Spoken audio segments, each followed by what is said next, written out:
네, 어제 경남 양산에서는 기상관측 사상 처음으로 42도를 넘어서면서 극한 폭염이 이어졌습니다. 이번 주에는 폭염의 중심이 서쪽으로 이동한다고 하는데요. 김승배 한국자연재난협회 본부장과 함께 자세한 이야기 나눠보겠습니다. 어서 오십시오. 네. 자, 매일 기록을 갈아치우는 날씨가 이어지다 보니까 오늘 또 얼마나 더울지 걱정이긴 한데 얼마나 더울까요, 오늘? 그렇습니다. 42.5도, 제 인생 처음이죠. 예. 1942년 8월 1일 대구에서 40도.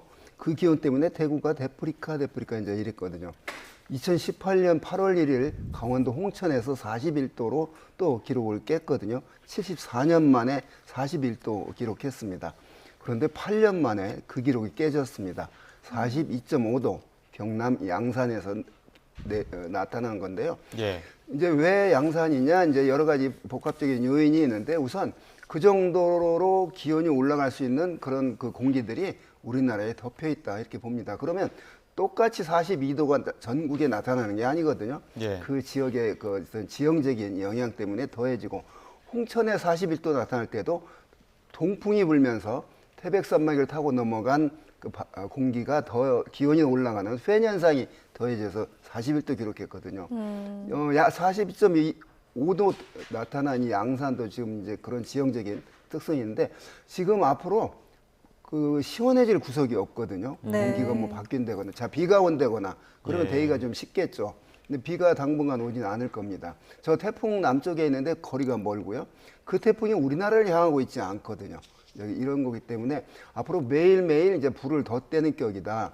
서울이 올여름 가장 높은 기온이 34.9도였는데 이제 그 양산 같이 42.5도까지 올라가지는 않겠지만 서울도 이번 주에 이제 37도, 38도 이제 올라가는 그런 지금보다 더 더워지는 매일 불을 더 떼는 격이기 때문에 그렇습니다. 네, 양산이 122년 만에 첫 42도를 기록하면서 양프리카라는 별칭을 또 얻게 되기도 했는데요. 지금 한낮 기온 예보를 보니까 39도를 오르는, 넘나드는 지역이 꽤 많습니다. 이렇게 되니까 지금 정부에서도 중대본 2단계를 발령하기도 했는데 이게 얼마만큼 심각한 상황이라고 저희가 인지를 해야 될까요? 그러니까 폭염 경보를 더 웃도는 폭염 중대 경보가 올해부터 시행이 되지 않습니까? 네. 그러니까 그냥 폭염, 더위를 조심하시라 이런 정보가 아니고 더위가 생명을 앗아갈 수 있습니다.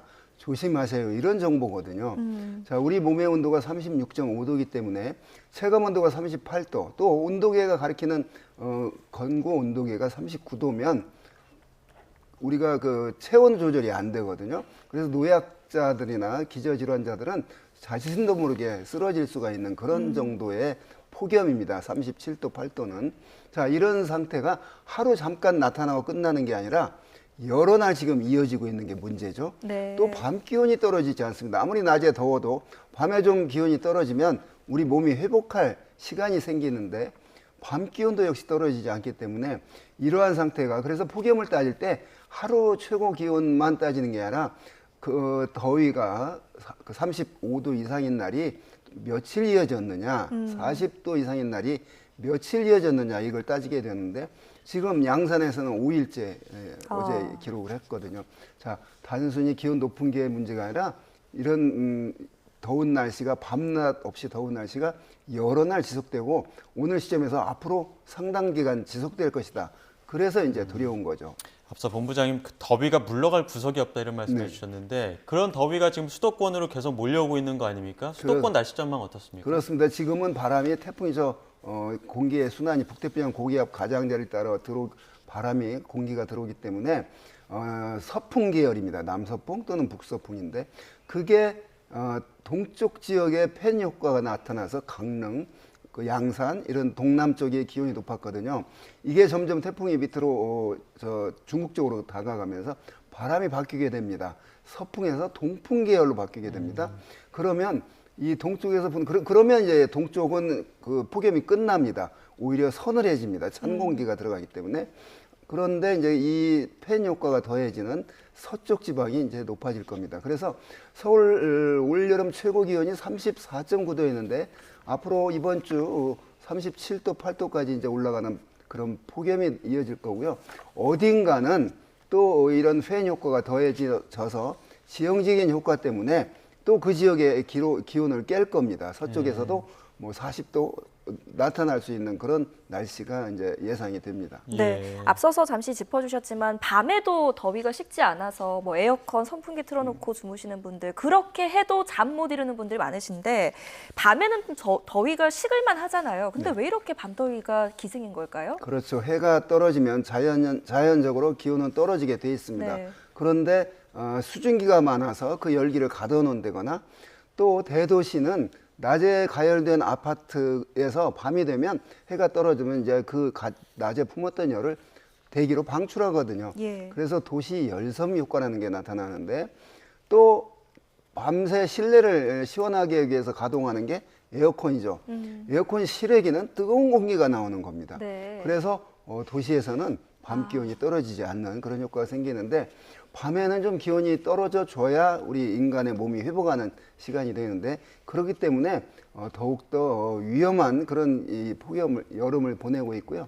우리가 폭염을 소리 없는 살인자라고 하거든요. 소리 없이 쓰러집니다. 그렇기 때문에 전체적으로 연간 그 폭염으로 전 지구적으로 한 50만 명이 사망을 합니다. 굉장히 많은 인원이 사망을 하는데 그렇기 때문에 정부도 폭염에 대해서 재난으로 대상으로 지정을 하기도 했고요. 여러 가지 폭염 중대경보 또 그런 폭염 대책들을 내놓고 있는 것이죠. 예. 자, 이례적인 관측 현상들도 좀 자세하게 짚어보겠습니다. 앞서 뭐 양산 이야기 계속했습니다만 여러 가지 현상들이 양산 쪽에 복합적으로 일어나면서 지금 더위가 더욱더 커졌던 거 아닙니까? 이거 어떤 부분들이 좀 복합적으로 작용을 한 겁니까? 그렇습니다. 우리나라가 뭐 땅이 그렇게 넓지 않기 때문에 좁은 땅인데 전체적으로 그 경남 지방에 한 37, 8도 정도 나타나는 기온 공기 덩어리인데 양산이라고 하는 곳이 분지이기 때문에 열이 잘 흩어지지 않습니다. 예. 거기에 지난 장마 기간 동안에 이 중부지방에서는 많은 곳은 700mm 비가 왔는데 거기에는 고작 한 50mm 안팎밖에 오지 않았습니다. 예. 또 강한 태양열로 이미 지면이 마를 대로 마른 상태입니다. 땅이 젖어 있으면 강한 낮에 아침에 해가 뜨면 그 증발이 되면서 잠열을 발생해서 기온을 좀 떨어뜨리는 효과가 있는데 땅이 말라 있기 때문에 태양열을 받으면 그대로 기온이 올라갈 수밖에 예. 없습니다.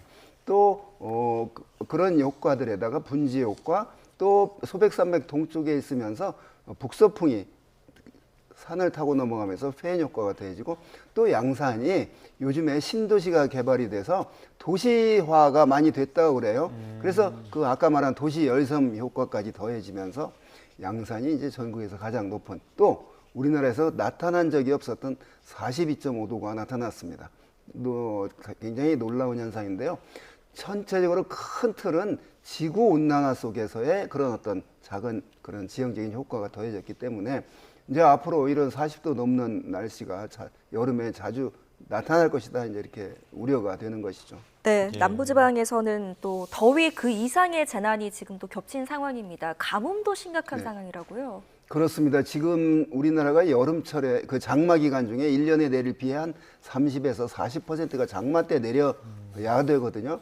그런데 이 호남 지방은 그나마 한 100에서 200mm, 이쪽 영남 지방이 많은 곳이 한 70mm 정도밖에 오지 않았기 때문에 예. 예. 이 상태로라면 지금 뭐 가뭄이라고 하는 그런 현상은 아니지만 강수량 부족이 나타나고 있거든요.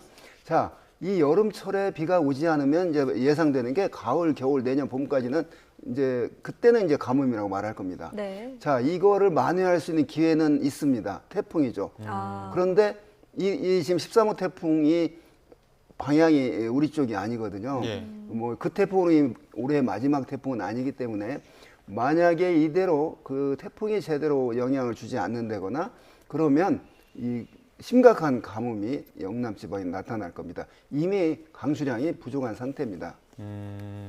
자, 지금 워낙 기록적인 폭염이 있다 보니까 온열 질환자도 급증했는데 어제 하루만 또 응급실 찾은 분들이 한 100명 가량 된다고 하더라고요. 그렇습니다. 기온이 높기 때문이죠. 낮 기온 높고 밤 기온이 높기 때문에 기저질환자들, 특히 노약자들은 각별히 조심해야 됩니다. 혼자 사시는 그 노약자분들이 있으시면 그 가족들이 꼭 전화를 해야 됩니다.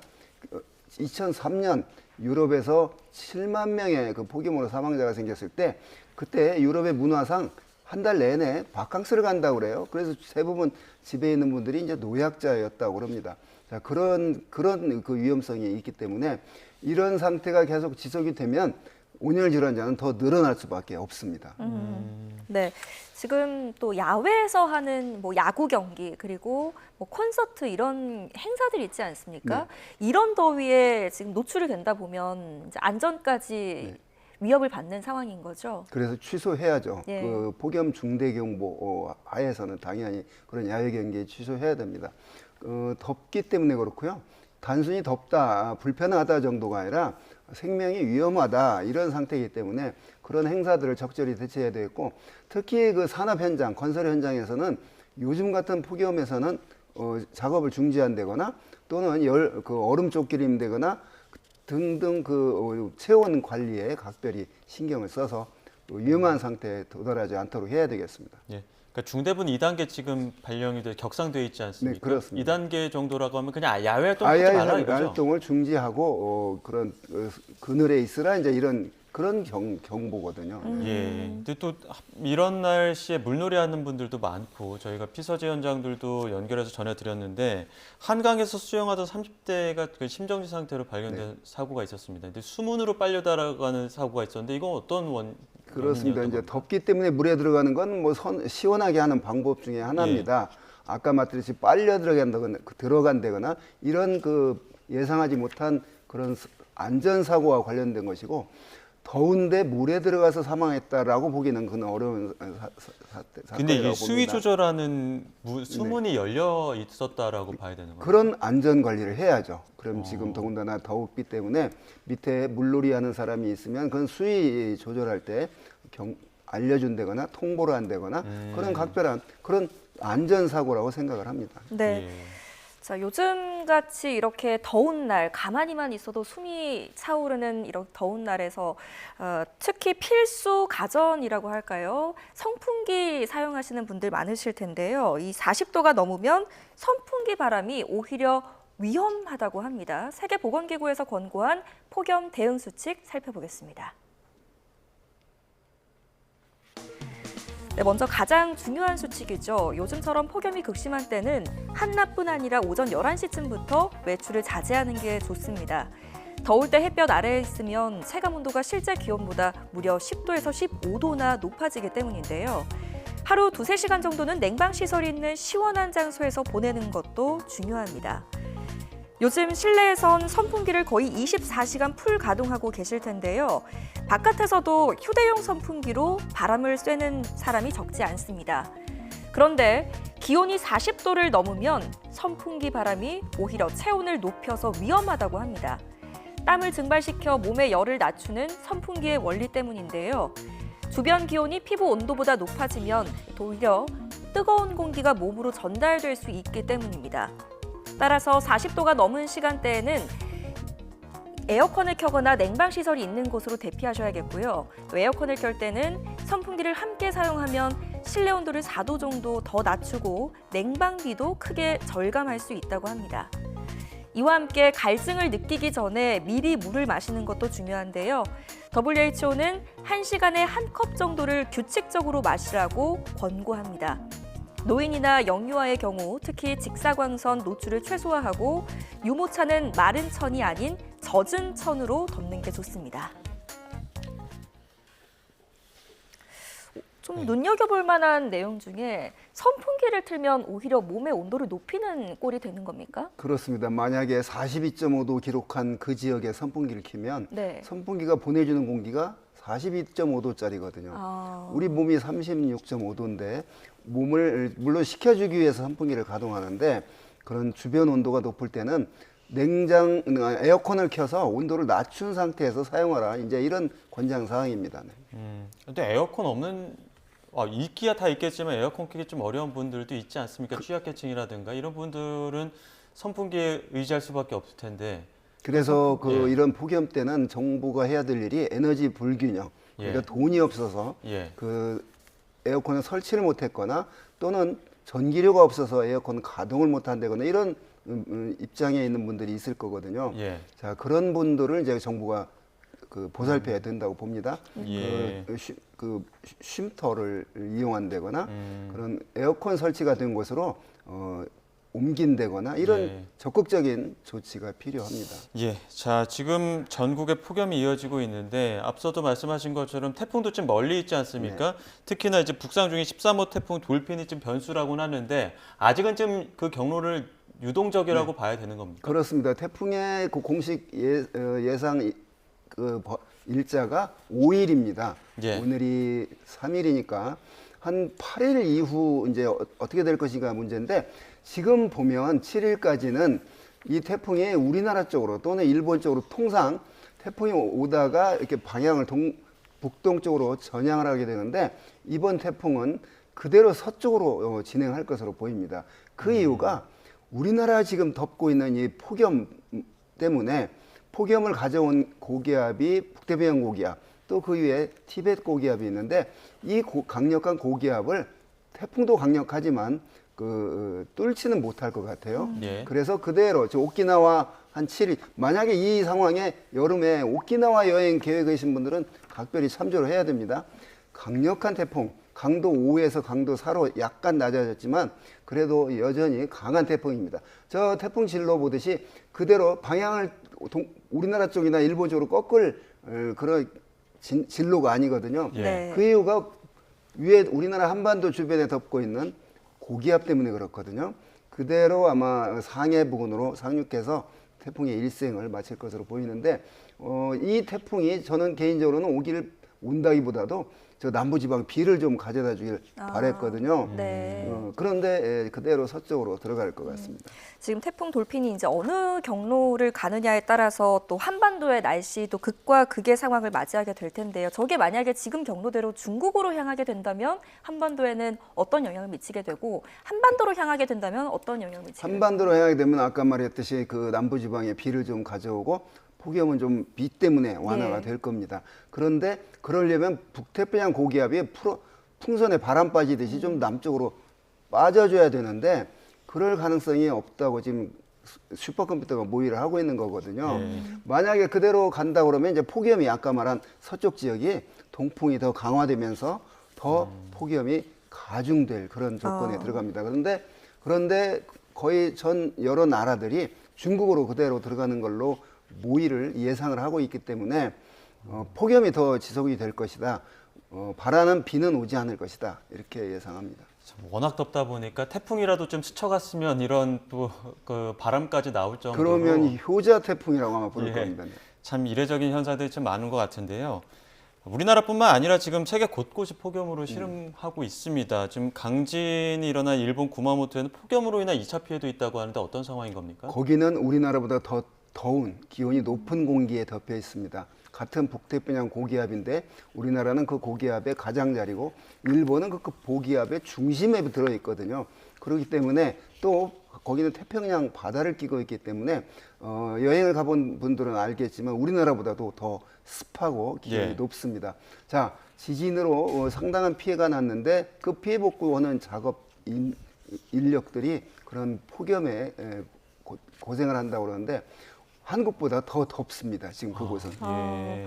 지금 폭염이 전 세계를 덮치면서 온열 질환 사망자도 전 세계적으로 기하급수적으로 늘고 있는 상황인데요. 이대로라면 역대급 더위, 역대 가장 더운 해 뭐 이런 얘기들이 있지 않습니까? 그렇습니다. 올해가 이제 될 수도 있을까요? 지금이 8월인데 아직 예. 가지 않았는데 1년 전체가 지나고 나면 이제 연평균 기온이 전 지구의 평균 기온이 나오거든요. 네. 아마 저도 예측해 보면 1994년, 그다음에 2018년, 2025년이 상당히 더운 그 해였는데 올해가 그런 기록 1위가 되지 않을까 조심히 전망을 해봅니다.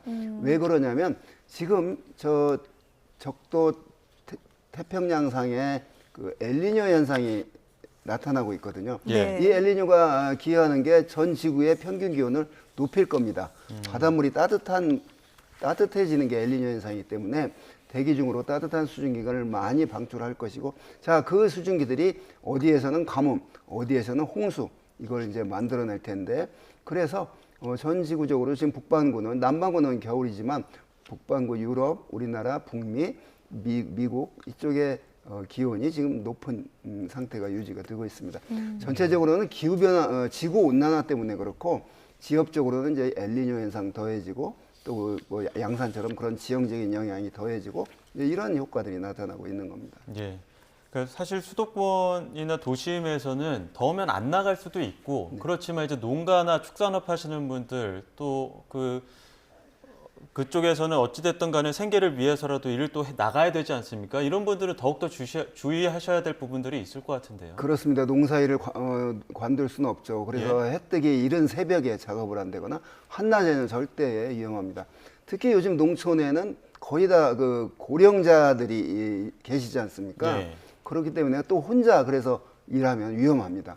그대로 쓰러질 수가 있기 때문에 그래서 해 뜨기 전에 또는 해진 뒤에 작업을 농사일을 해야 되겠고 한낮에는 절대 나가서는 안 된다고 생각을 합니다. 네, 이렇게 날이 더우면 뭐 사람도 사람이지만 가축들 그리고 뭐 농산물도 말라 죽지 않습니까? 앞서서 우리 남부지방의 가뭄 이야기도 했지만 이런 더위가 계속해서 된다면 식량 재난으로까지도 이어질 수 있을 것 같은데요. 그렇습니다. 그 기후 변화로 인한 우리 인간에게 미친 영향이 가장 큰 게 경험해 보지 못한 질병, 네. 그게 제일 우려가 되고 두 번째가 식량 문제입니다.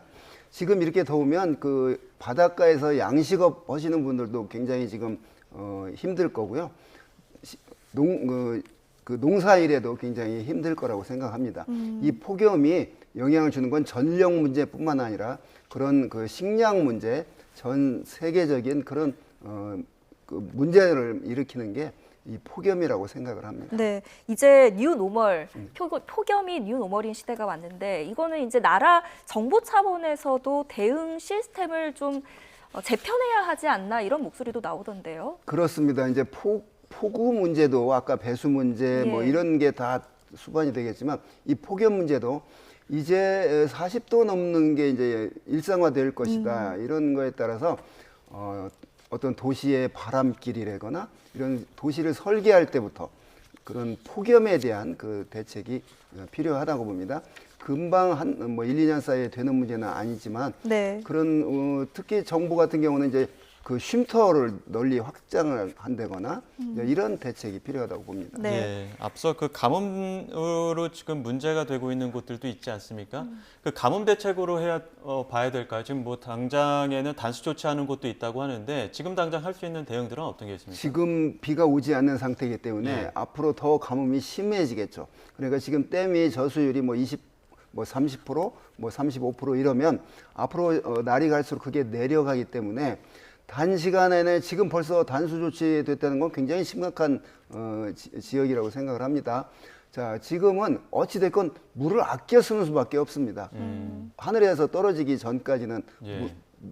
댐이 늘어나지 않기 때문에 지금 할 수 있는 조치는 지금부터라도 그 가뭄이 더 심화될 때를 대비해서 있는 물을 잘 가둬두는 수밖에 없거든요. 그래서 물을 아껴 쓰자가 지금 할 일이라고 생각을 합니다. 네, 물 아껴 쓰는 것도 중요한데 이렇게 더운 날씨면 이제 선풍기, 에어컨 사용들 많이 하시잖아요. 전력량도 걱정되거든요. 이게 지금 버틸 수 있는 정도입니까? 어떻게 그렇습니다. 보세요? 제일 그 두려운 게 전력 문제, 블랙아웃, 모든 전기가 다운되는 문제죠.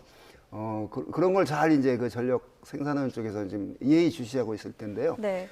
역시 거기에 수반되는 게 전기 전략입니다. 우리가 그 불필요한 그 전력을 낭비를 안 해야죠. 그래서 물 전략, 전기 전략은 우리가 그런 이런 기후 변화에 따른 폭염을 슬기롭게 극복할 수 있는 한 방법이라고 생각을 합니다. 지금 곳곳이 산도 들도 다 바짝 말라 있지 않습니까? 이럴 때는 또 화재 위험도 커질 것 같은데 화재 대응은 어떻게 됩니까? 그렇습니다. 지금 중부지방은 장마 기간 동안에 비가 제법 많이 왔거든요.